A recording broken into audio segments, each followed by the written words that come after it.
میں بڑا مشکور ہوں گا آپ کا اگر آپ ایک پوری قائد اعظم کی زندگی میں اس کی تقاریر میں ایک دفعہ بھی لفظ سیکولر نکال سکیں.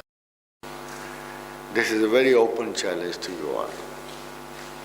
ایک کسی تقریر میں قائد اعظم کی تقریر میں لفظ سیکولر آپ نکال آپ نہیں نکال سکتے. قائد اعظم had to do nothing with secular. Number 1 ہولی آکس میں اور دوسرے میں جو سیکولرزم کے مصنف تھے ان کا ایک قول ہے بڑا مشہور قول ہے جو سیکولرزم کو ڈیفائن کرتا ہے کہ where there is sea there is no land, where there is land there is no sea. کہ جہاں سمندر ہے وہاں خشکی نہیں ہے, جہاں خشکی ہے وہاں سمندر نہیں ہے. سیکولرزم کی اس ڈیفینیشن کا مطلب ہے where there is secularism there is no religion, where there is religion there is no secularism. So Quaid Azam was basically a religious person. اس کی مثال ہے. جب وہ مرنے پہ آیا کسی نے پوچھا قائد اعظم اتنی محنت کیوں کرتے ہو, جان ہار رہے ہو, مر رہے ہو, پھیپھڑے رہ گئے ہیں, اتنی محنت. کہتا ہے just because of one thing کہ if ever I go to God he should tell me well done Mr. Jinnah. اتنا سادہ اتنا خوبصورت فیتھ میں نے پاکستان میں کسی اور کا نہیں ہے کہ جب میں مر جاؤں اور میں خدا کے حضور جاؤں تو میری خواہش ہے کہ خدا اتنا کہہ دے well done Mr. Jinnah. یہ نہیں اردو میں نہیں کہ انگریزی اس وقت بھی چل رہی ہے, اس وقت بھی انگریزی, مگر نیت دیکھو کیا ہے پاکستان میں کہ well done Mr. Jinnah, کہ میں جاؤں اور کہوں ایک کام اللہ تو نے مجھے دیا تھا میں نے کر دیا ہے تو مجھے اتنا خدا کہہ دے well done Mr. Jinnah. خادم حضرات قائد اعظم کوئی بھی ہم سیکولر کی قسط نہیں لگا سکتے. موسٹلی ایک سیکولر آنیسٹی کے تصور آئے, دوسرے آئے. Why was specially Quaid Azam chosen؟ بڑے بڑا وکیل مسلمان موجود تھا, بہت بڑے علماء تو ایسے ایسے موجود تھے کہ بقول ان کے خود ہماری درسگاہوں کے چوکیدار بھی ولی اللہ ہیں, قطب الاقطاب ہیں. ان مدرسوں کو کیا ہوا تھا؟ سب سے بڑے مدرسے کے دعوی کو علامہ اقبال آگ کی طرح پڑھا, آگ کی طرح, کہ سرود بر سر منبر کہ ملت از وطن است چه بے خبر ز مقام محمد عربی است. آخر میں کہا بے مصطفیٰ بے رسا خویش را کے دی ہماست اگر بہو نہ رسیدی تمام بو لہابیست. یعنی اوورال اقبال نے اس تمام مذہب کو بو لہب قرار دیا جس کا آخری سرا جو ہے جناب رسالت مآب سے نہیں ملتا. اب look at him. اقبال یہ لوگ ان کو آپ بظاہر جو کہہ لو, ایک طوفان چڑھا ہوا تھا جدت کا, ایک ٹرانزیشن میں گزرتا ہوا اسلام تھا جس کے پاس کوئی دلیل ہی نہیں تھی, جس کے مذہبی لوگ صرف ضد اور انا سے تمام علم کو نفی کر رہے تھے. جو بھی تھا علم پرفیکٹ نہیں تھا, یورپ کا کمتر تھا, کمزور تھا, ابھی آغاز میں تھا, مگر اس کو اس طرح رجسٹ کر رہے تھے کہ یہ وہ سرے سے انسانی تھنکنگ کی شاخ بھی نہیں ہے. اگر اس طرح سیکولرزم کبھی ایگزسٹ, حتیٰ کہ بعض اتنے نادان دوست تھے جدیدیت کے کہ سر سید احمد خان جیسے شخص نے لکھا کہ سورہ دخان کی تفسیر یہ ہے کہ جارج اسٹیفنسن نے جو وہ اسٹیم انجن بنا لیا. یہ بہت بڑے لوگ ہیں, آپ نے نام سنے ہیں, تعریف و توصیف کے ساتھ سنے ہیں, مگر جو اس وقت زور چڑھا ہوا تھا کہ سائنس اور امیر قومیں اور اس کی وجہ سے ان کا عزت پانا مسلمانوں کے لیے ایک مستقل تانا بن گیا تھا. وہ عین اس وقت جو بڑا مسلمان ہوتا دہریہ ہو جاتا, حتیٰ کہ اتنی لمبی معزز ترین خوبصورت ترین داڑھی رکھنے والے مولانا عبد الماجد دریا آبادی بھی پہلے دہریہ ہو گئے, بعد میں لوٹ کیوں آئے؟ ایک ایسے مسلمان کی وجہ سے جس کی پاکیزگی بھی مشتبہ تھی, جو سادہ سا تھا, مگر فرق کیا تھا کہ وہ پی ایچ ڈی کر کے واپس آ کے اسلام کی بات کر رہا تھا. یہ اقبال تھا. اگر کوئی اس وقت کا مجدد ہو سکتا ہے تو وہ اقبال ہو سکتا کہ اعلیٰ ترین تعلیم و تربیت کے باوجود وہ واپس آ کے وہ جدیدیت کی بات نہیں کر رہا تھا. وہ آپ کو وہ ٹرانزیشن کا سب سے بڑا فلاسفر تھا، دانشور. یہ سنائی مگر جھوٹے نگوں کی ریزہ کاری. وہ اس تہذیب حاضر کے ان نقائص کو جانتا تھا جو مسلم امہ پر پڑھ رہے ہیں. ہم پہ نہیں خالی پڑے، پورے مڈل ایسٹ تو ابھی تک اسی چکر میں. آپ کی تو بات ہی نہیں سنتا، امریکہ اور برطانیہ کے علاوہ تو بات ہی نہیں سنتا. وہ ایک طرف آپ کو حرمین اور شریفین میں درس دے رہے ہوتے ہیں پرانے اسلام کے، اور آپ امریکہ اور برطانیہ سے جدید سبق لے رہے ہوتے ہیں. آپ دیکھ کتنے گہرے تعصبات ہوتے ہیں، کتنا گہرا جھوٹ کا اثر ہوتا ہے. اب وہ نہیں رہے ہیں. اب آئیڈیاز کی میکنگ میں اور لیڈ کرنے میں اب امریکہ کہیں نہیں ہے. مگر ایک بات سن لیجیے، کبھی کوئی کتابیں اٹھا کے دیکھ لیجیے، اس وقت کوئی ایسی کتاب نہیں ہے جس میں شیکسپیئر کا ذکر نہ ہو. انگریزی میں ایم اے تو میں نے کیا سن 60 میں، اور ہم لوگ شیکسپیئر کو بدترین شاعر سمجھتے ہیں. فرینک، ایک دو جملوں کے سوا ہمیں پتا تھا کہ جان مارلو اس سے بڑا شاعر ہے، اس سے بڑا ڈرامٹسٹ ہے. مگر چونکہ حکومت کے ساتھ شیکسپیرین وابستگی تھی، he was the symbol of the British imperialism، اس لیے کوئی شخص آپ کو مشکل سے اس وقت نظر آتا ہے جس کا تکیہ کلام شیکسپیئر نہ ہو.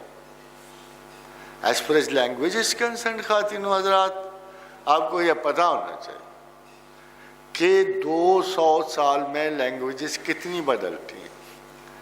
فورٹ ولیم سے لے کر اب تک کی اردو زبان میں کیا فرق آیا؟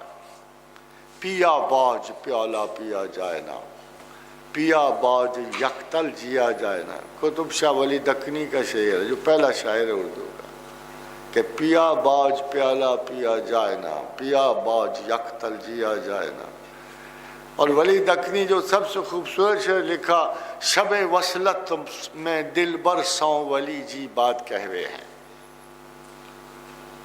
شب وصلت میں دل بر سوں ولی جی بات کہوے ہیں. سوال آہستہ آہستہ، جواب آہستہ آہستہ. اس وقت یہ لینگویج چڑھتی چڑھتی آپ کی اس ماڈرن لینگویج کو چڑھ رہی تھی. انگریزی کا کیا حال تھا؟ Chaucer was the founder of the modern English. ہے میرا دعویٰ اس وقت بھی میں بول دوں تو ایک آدھ کوئی ہوگا کوئی انگریزی کا طالب علم، شاید اس کو مطلب پتہ ہے، آپ کو نہیں پتہ لگا. یہ 16ویں صدی کی ماڈرن انگلش ہے. When that April with showers sweet the drought of March hath mar pierced the root and bathed every vein in such liquor of which were two engendered is the floor. 4 مصرے میں بولے ہیں، ایک لفظ آپ کو سمجھ آیا؟ یہ ماڈرن انگلش تھی. آپ کی انگریزی کا وہاں کی انگریزی دیکھ لیں، یہاں لنگوسٹس کے اسپیشلسٹ بھی موجود ہوں. تو اگر 200 برس میں یہ لینگویج یہاں پہنچ سکتی ہے، اب کیا حال ہے انگریزی کا؟ امریکن انگریزی میں کیا ہے؟ 15 ناقص ورڈ ایک فکرے میں سموئے ہوتے ہیں. انگریزی کو پوری بولتے ہی نہیں ہیں، ایک بولتے ہیں اس پہ انتہائی واحیات 4 لفظ بیچ میں ٹوٹے لگا کے فکرہ پورا کر رہے ہوتے ہیں. That's American language. وہ نہ بندہ بچوں کو سنا سکتا ہے، نہ عورتوں کو سنا سکتا ہے، نہ اپنے آپ کو. پہلی حیات تو اپنے آپ کو آتی ہے نہ ہم خود سنا سکتے ہیں. کیا بکواس ہے یار، یہ کوئی لینگویج ہے؟ یہ زبان ہے، ہمیں اس کو آگے بھیجنا ہے. اب میرے 40 کزنز آ رہے ہیں اوپر سے، چھوٹے چھوٹے ہیں بڑے بھی ہیں ان میں. اب پہلے ان کا ایک فکرہ سننے سے پہلے مجھے پونا فکرہ کاٹنا پڑتا ہے جو گالیوں پہ مشتمل ہوتا ہے. کا کہا کیا ہے؟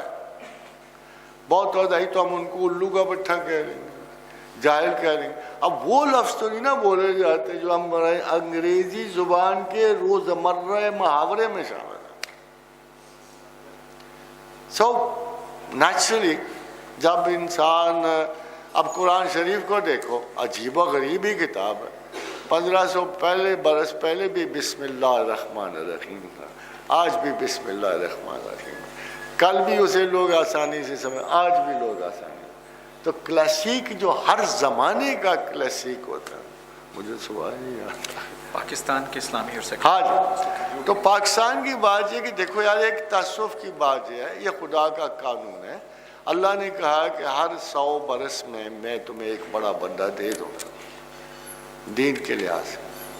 اس نے میرے رسول نے کہا کہ وہ مجدد ہوگا، وہ پچھلے دین کی خرابیوں کی اصلاح کرے گا، عصر حاضر میں آپ کو اس کے قیمتی اشارات دے دے گا، فیوچر میں آپ کی راہ متعین کر دے۔ یہ ہے مجدد کی تعریف، کہ وہ پچھلے زمانے کو کھنگالتا ہے، جو رتب و یابس مذہب میں شامل ہو جائے اسے نکال دیتا ہے، پھر دور حاضر میں وہ راہ متعین کرتا ہے کہ یہی راہ اعتدال ہے، اصحاب رسول ہے۔ پھر آگے چل کے وہ آپ کو اشارہ دیتا ہے how to behave in the future century. یہ ہے مجدد کا کام۔ اب جب پاکستان بن رہا تھا خواتین و حضرات، اب مناسب دیکھو نا، یہ دیکھو مولوی احمد اللہ کی جنگ ہوگی اگر قائد اعظم میں، اس کی اپنی ہوگی، مگر جو نتائج اللہ نے بندوں کے ذریعے پیدا کیے ان پہ نظر رکھو۔ اس نے اپنے نزدیک سب سے قیمتی انسان جو ہے قائد اعظم محمد علی جناح کو پایا، محمد علی کو پایا۔ وہ کیوں پایا؟ کہ اس نے ایک دن بھی منت غیر قبول نہیں کی۔ ایسا متوکل اور کون ہوگا؟ اس کو برٹش کہتا رہا یہ کر لے تجھے میجسٹری، اس نے کہا نہیں، جتنے تو مجھے تنخواہ آفر کر رہا ہے میں ایک دن کی محنت سے بنا لوں گا۔ 10 میل وہ سڑکوں پہ بالکل پیدل چلا رہا ہے، رلتا گیا ہے سارا، بھوکا مرا، ایک دن اس نے منت غیر قبول نہیں کی۔ جب بھی مسلمانوں نے اپنے نمائندہ چنا، مذہب کی وکالت کے قائد اعظم کو چنا، مگر بظاہر وہ سیکولر آپ کو لگتا تھا، بظاہر وہ مودی سا بندہ تھا، خدا کے سوا وہ کسی چیز سے نہ مغلوب تھا نہ منسوب تھا۔ جوانی میں اس نے بھی وہی کیا جو باقی مسلمان کرتے تھے، شادی وادی کر لی پارسی لڑکی سے، غیرت کا یہ مظاہرہ کیا کہ جب لڑکی نے اس کی مرضی کے خلاف، اس نے کہا ساری زندگی اب میں تیری شکل نہیں دیکھوں گا، اب فرق اسلام کا پڑ گیا۔ تو دیکھنا یہ ہوتا ہے کہ جی ہم مسلمان تو بظاہر سارے ایک ہی جیسے ہوتے ہیں، مگر کون کس جگہ اسلام کے لیے غیرت کھاتا ہے، خدا کے لیے کھاتا ہے، رسول کے لیے کھاتا ہے۔ کیا اقتدار چھوڑ دیتا ہے کوئی خدا اور رسول؟ کیا اپنے مقاصد کی تکمیل کو پسماندہ کر دیتا ہے خدا اور رسول کی؟ یہ وہ کمٹمنٹ کی تھی جس کے تحت وہ اٹھایا گیا، مگر ایسا بندہ 100 سال میں صرف ایک نصیب ہوتا ہے۔ 30 برس اور رہ گئے ہیں، صبر کرو انشاءاللہ کوئی اور قائد اعظم آ جائے۔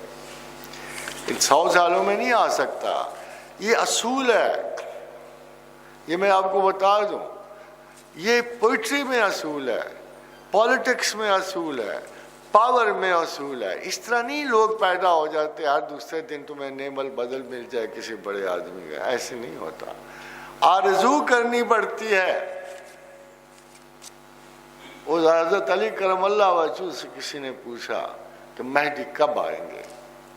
انہوں نے کہا جب مسلمان سارے اس عورت کی ہو جائیں گے جو شب زفاف میں گھبرائی بیٹھی ہے اور اپنے خاوند کا انتظار کر رہی ہے جس کو اس نے پہلے کبھی نہیں دیکھا، اور تمام تر آرزو اور خواہش سے کہ اللہ اور نیک آدمی نکلے، اچھا آدمی نکلے، میرے عاقد اچھا نکلے۔ جب تمہارا حال یہ ہو جائے گا نا پھر مہدی آئیں گے، اتنی جلدی نہیں آتے۔ سیکنڈ لاسٹ کوسچن ہے اور کرنٹ